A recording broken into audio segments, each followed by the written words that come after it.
Everyone's heard the claim. Did Albert Einstein create the atomic bomb? The truth turns that myth upside down. When Einstein signed a single letter in 1939, he set the United States on a collision course with nuclear history, but he never touched the bomb's design. Why was he locked out of the Manhattan Project? And how did one document reshape the fate of the world? The real story starts here. In the summer of 1939, Leo Szilard arrived at Albert Einstein's cottage on Long Island, carrying more than just scientific notes. He brought urgent news. German scientists were investigating the potential of uranium to unleash unprecedented power.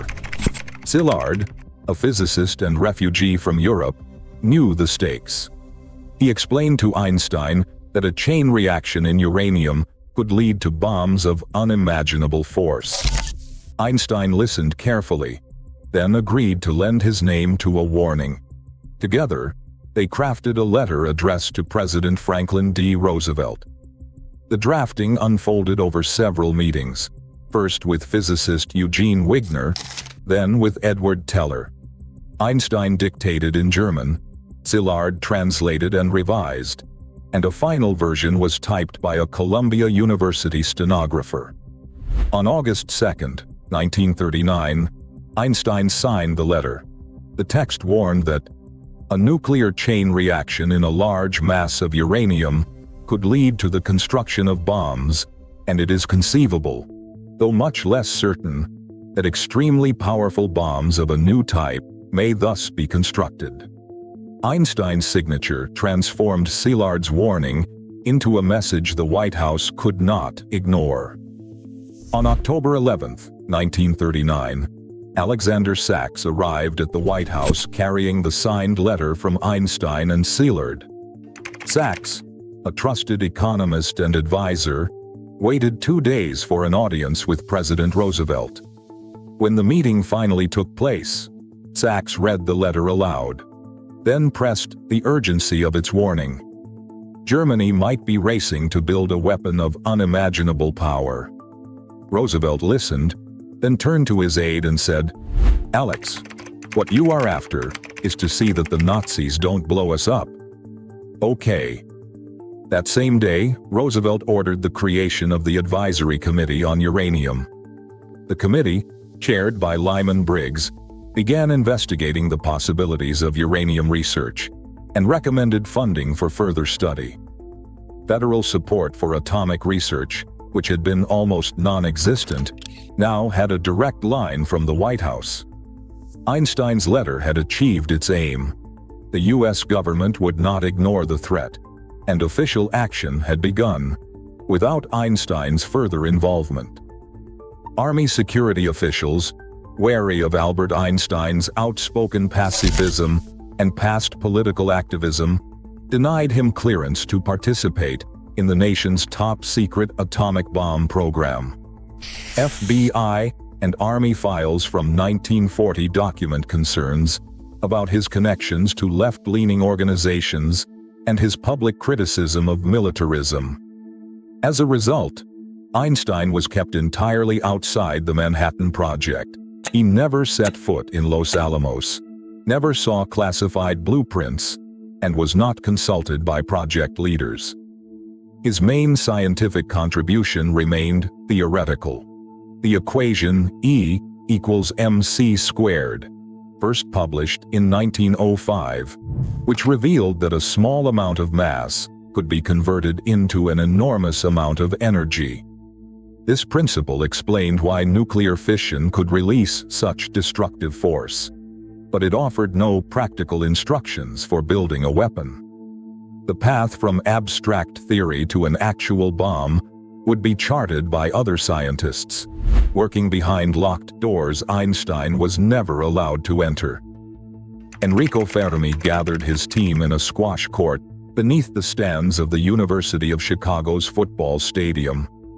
On December 2, 1942, they achieved the world's first controlled, self-sustaining nuclear chain reaction, Chicago Pile 1.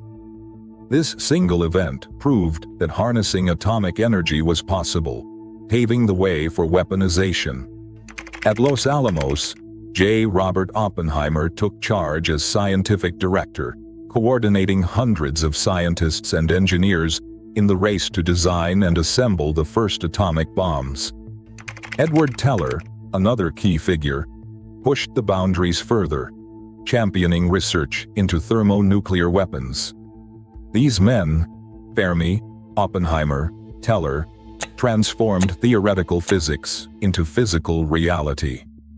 Their work, carried out in guarded laboratories and remote test sites, turned the abstract promise of E=mc squared into devices of immense destructive power, independent of Einstein's direct involvement. After the war, Einstein struggled with the consequences of his warning to Roosevelt. In a 1947 interview with Newsweek, he reflected on his decision and called it the one great mistake of my life. He explained that if he had known Germany would fail to build an atomic bomb, he never would have lifted a finger to encourage the American effort. Friends noticed his growing sense of moral responsibility and regret. The weight of his signature on that letter lingered, not as an act of invention, but as a moment that helped set powerful forces in motion. Forces he would spend his final years trying to contain. In May 1946, Albert Einstein gathered a group of leading scientists at his home in Princeton to form the Emergency Committee of Atomic Scientists.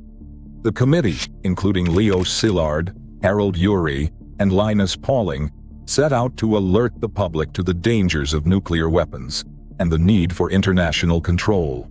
They launched a nationwide campaign, raising over $500,000 to fund educational pamphlets, radio broadcasts, and public lectures.